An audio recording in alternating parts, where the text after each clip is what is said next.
Hello, friends. Pastor Chester Hitchcock here. Many of you are familiar with me through my other videos. I have quite a number of videos related to spiritual matters, and certainly many of you are familiar with my gospel memory course. And today I'm going to be talking to you about a political issue, because even though I am a retired pastor, many people still come to me with questions, family, friends, former church members, about various things. And sometimes they even ask me about political issues. And I always like to begin by saying that I am not a politician. I am a pastor, and I am trained in scripture and not government. I struggle with being able to define the difference between socialism and communism. I'm not sure what the differences are, if there are any differences between fascism, totalitarianism, and authoritarianism. I even struggle with understanding the difference between a democracy and a republic, or for that matter, how the United States can be explained actually as a capitalistic democratic republic. And while capitalism seems to be the word that is promoted the most as the only fair and safe form of government, history reveals a side of even capitalism that seems to have not always been fair to some. In a letter to Coretta Scott in July 18, 1952, Dr. Martin Luther King wrote this: "Capitalism started out with a noble and high motive. But like most human systems, it fell victim to the very thing that it was revolting against." End quote. I am not suggesting that capitalism should be overthrown, but I am saying that because we are living in a fallen and broken world, no human form of government is perfect.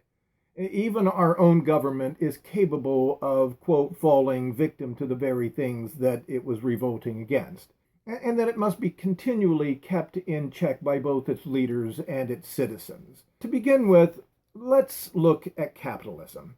You see, pure capitalism, that is an absolute free market economy, would require that all property be owned by private individuals and that all goods and services be privately provided.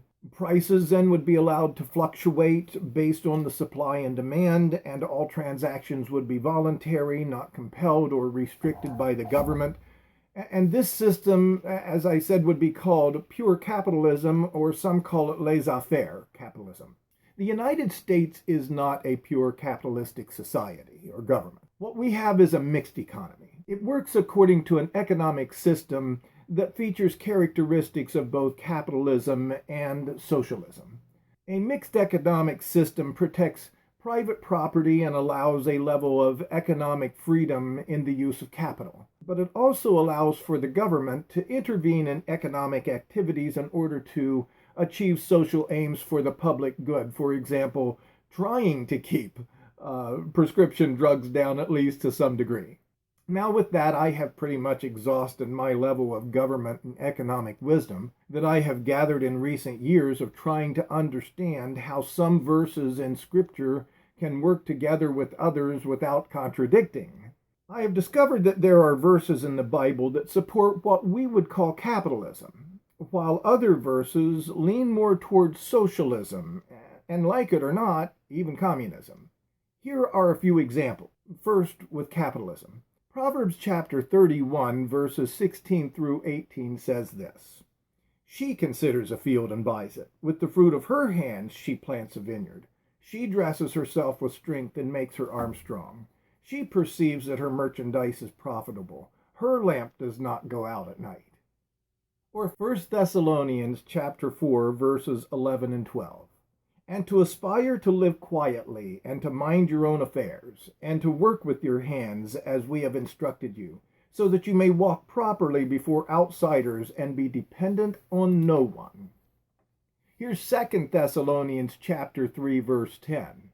"For even when we were with you, we would give you this command: if anyone is not willing to work, let him not eat." Or Proverbs chapter 13, verse 4, "The soul of the sluggard craves and gets nothing, while the soul of the diligent is richly supplied." And Proverbs 14:23, "In all toil there is profit, but mere talk tends only to poverty." Finally, Galatians chapter 6, verse 7. You will reap what you sow. In other words, if you don't sow anything, you're not going to reap anything. Here are some verses that lean towards socialism or even communism. Acts chapter 2, verses 44 and 45. All the believers were together and had everything in common. They sold property and possessions to give to anyone who had need. Or Matthew chapter 19, verse 21, Jesus said to him, if you want to be perfect, go and sell all that you have and give it to the poor, and you will have treasures in heaven, and come and follow me.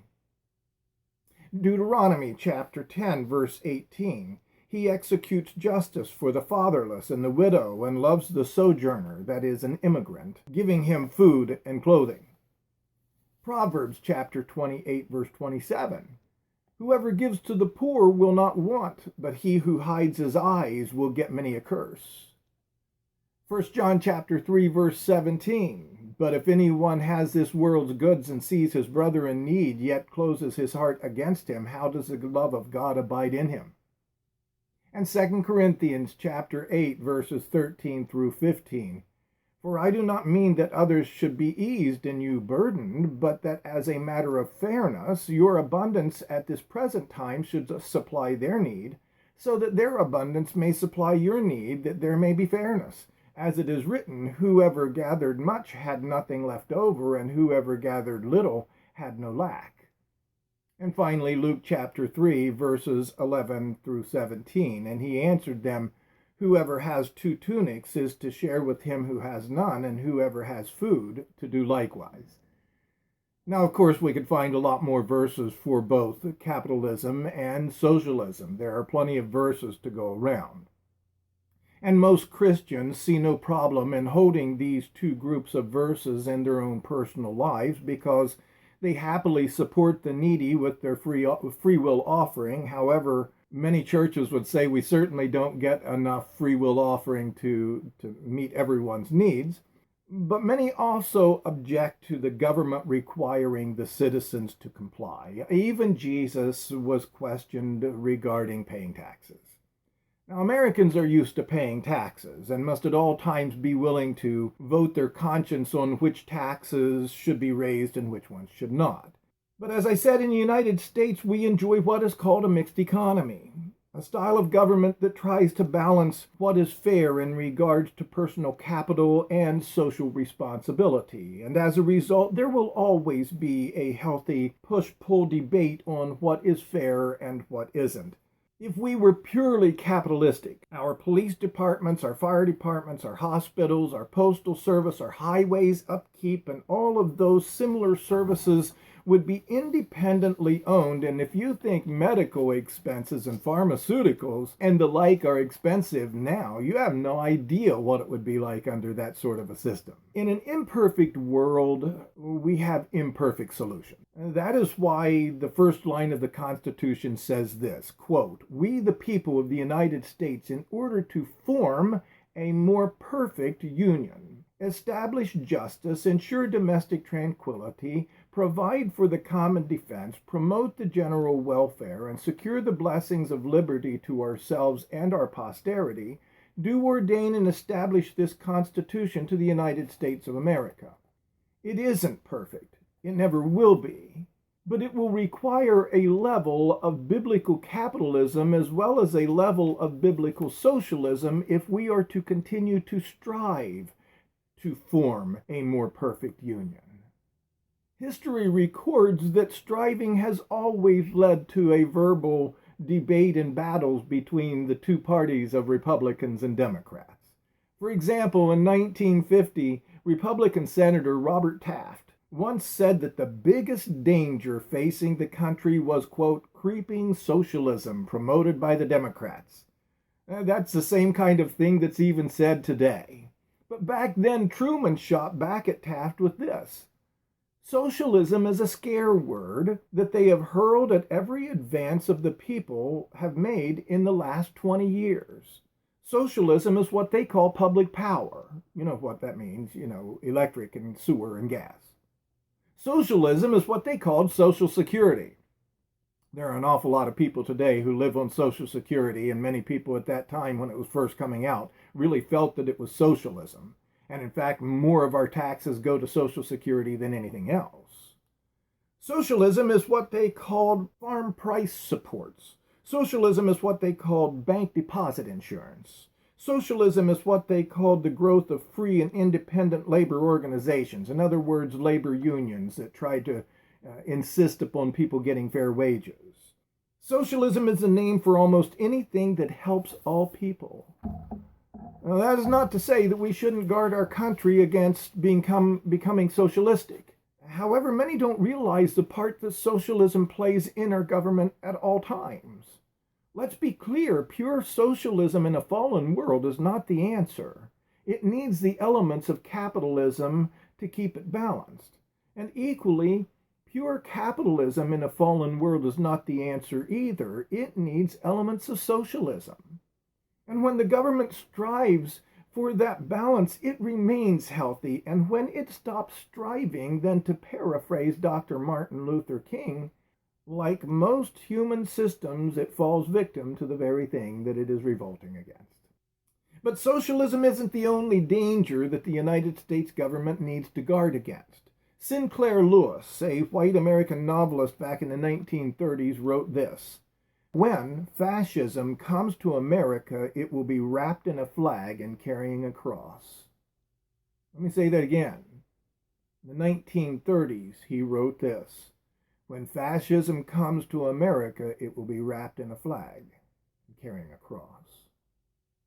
Fascism is another danger that can creep into our society. Fascism is the polar opposite of socialism. Fascism is also known as totalitarianism or authoritarianism. In this form of government, the leader refuses to be held accountable by the other governmental bodies that were established to provide oversight at all times. Fascism allows the leader to believe that he or she is above the law and cannot be questioned or subpoenaed or held accountable for any wrongdoing.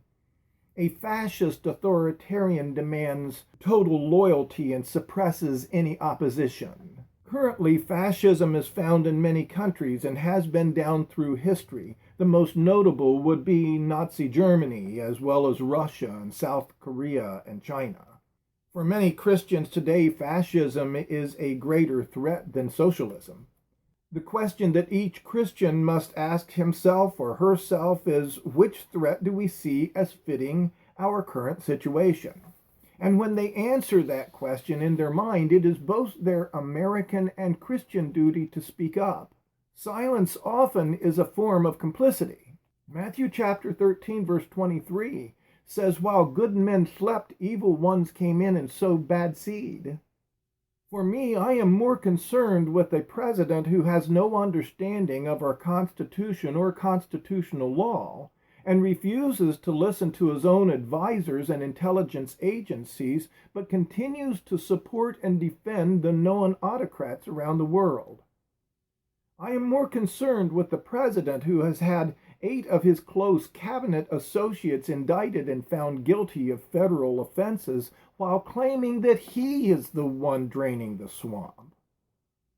I am more concerned with the president whose hand-chosen cabinet members such as General James Mattis and John Kelly and H.R. McMaster and lifelong nonpartisan employees such as Dr. Fauci, who have served under presidents of both parties for years, cannot continue to defend his decisions. I am more concerned with the president who claims to stand for law and order and yet believes he is not accountable for his own lawlessness and is pardoning his close friends who are found guilty of breaking said laws. I cannot nor will not remain silent any more than Jesus and his disciples did when they called the Pharisees and the Sadducees whitewashed sepulchres and a brood of vipers. Finally, if you disagree with my opinions, I will defend your rights with my life for you to speak your mind. It is American, it is Christian, and to remain silent on this matter is to ignore the mistakes of the past. In 1920, Martin Niemöller decided to follow the path of his father and began seminary training at the University of Munster. Niemöller enthusiastically welcomed the Third Reich, but a turning point in his political sympathies came with a January 1934 meeting of Adolf Hitler. Following the meeting, Niemöller would come to see that the Nazi state was a dictatorship which he hadn't noticed before, one of which he would now oppose. And this led him to write these words. First they came for the Socialists, and I did not speak out because I was not a socialist. Then they came for the trade unionists, and I did not speak out because I was not a trade unionist. Then they came for the Jews, and I did not speak out because I was not a Jew. Then they came for me, and there was no one left to speak for me. I pray that it doesn't take a personal meeting with a would-be dictator for Christian leaders to recognize the direction that things are going. I pray that more pastors like myself will be bold enough to call out any antichrist figures before they get a foothold like Adolf Hitler did. But whether they do or not, I take my stand. God didn't call me into his work and provide me with the biblical knowledge to see the imminent danger only for me to keep silent because the majority of fellow Christians will reject me. I believe that Donald Trump is a threat to our democracy. But as a pastor, I see him as more than a threat to a political or economic lifestyle, but more importantly, a threat to our walk with God. What do I mean by this? Simply this. The actions that are ascribed to a beast-like power in Daniel chapter 7 and in Revelation chapter 13 do not fit a government with social concerns being promoted to care for and treat everyone equally, but rather a fascist, authoritarian one that insists that certain religious norms be required by everyone regardless of their faith. And one that sounds good. One sounds good enough for the majority of the Christians to get behind, because as Matthew chapter 24 verse 24 says, that false Christs and false prophets will be able to deceive, if it were possible, even the very elect. If you want to read a good article that breaks this down a little more than what I have time to do so here, you can find a link in my description section for this video. But to put it simply, America should not only guard against socialism, it should also guard against the fascism that is wrapped in a flag and carrying a cross. Grace and peace to you all. God bless you, and God bless America.